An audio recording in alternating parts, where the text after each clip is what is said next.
আজকে আমি বাড়িতে থাকতে পারি না। আমার বাড়ির মানুষে আমার গাড়ি নিয়ে গেছে, আমার বাড়ি ঘর ভাঙচুর করছে, আমার স্ত্রী গয়নাপত্র সব নিয়ে গেছে মানুষ। আমার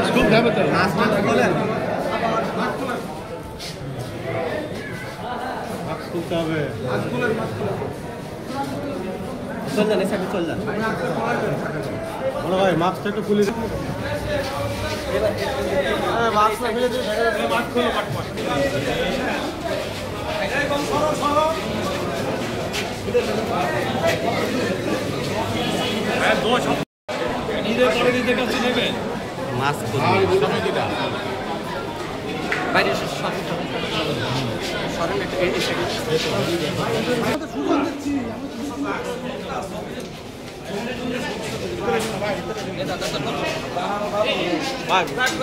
ন্যায় বিচার চাই। আমি তো তাকে জেল খাটার আমার উদ্দেশ্য না। আমার উদ্দেশ্য আমি যে মানুষের কাছ থেকে বাকি নিয়েছি, আজকে আমি বাড়িতে থাকতে পারি না। আমার বাড়ির মানুষে আমার গাড়ি নিয়ে গেছে, আমার বাড়ি ঘর ভাঙচুর করছে, আমার স্ত্রী গয়নাপত্র সব নিয়ে গেছে মানুষ। আমি এখন বিচার চালাই 6-7 মাস যাবৎ। আমার ছেলেটা ইউনিভার্সিটিতে লয়ের পড়ে, আমার মেয়ে মতো পড়ে, আমার কোনো সংসার নাই, সব আবার শেষ করে দিচ্ছে। আমি এমন অবস্থার মধ্যে জীবনযাপন করতেছি। মানুষ বলে যে তুই টাকা দে, তুই টাকা নিচ্ছস, তুই টাকা দে। ও কি করলো না করলো এটা আমি তো আমার তো ওর কাছে বিক্রি করি নাই। এখন আমি দিশার হয়ে গেছি।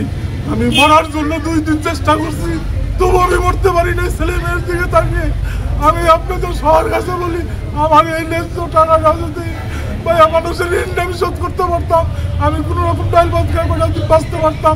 এটাই আপনাদের কাছে চাওয়া।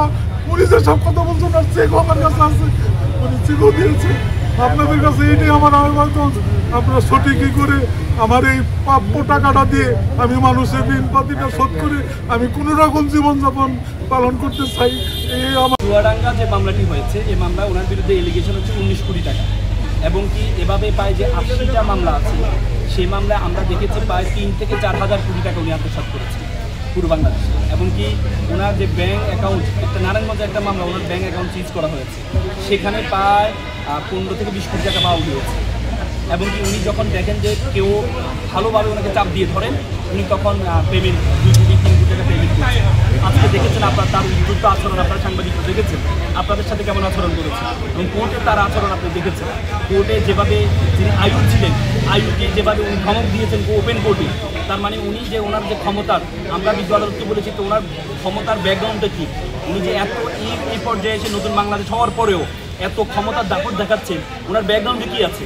আজকে যখন উনি কারাগার কোর্ট থেকে বের হচ্ছিলেন, আপনারা মিডিয়ারা ওনার ছবি তোলার চেষ্টা করেছেন, কিন্তু যেভাবে পুলিশ প্রোটেকশন ওনাকে দিয়েছে, ছবি তুলতে আপনাদেরকে দেন, একটা হেভিচুয়াল অফেন্ডার, একটা দাগি আসামি, সে আসামির ছবি ভিডিওগ্রাফি করতে আপনাদেরকে দেয় নাই।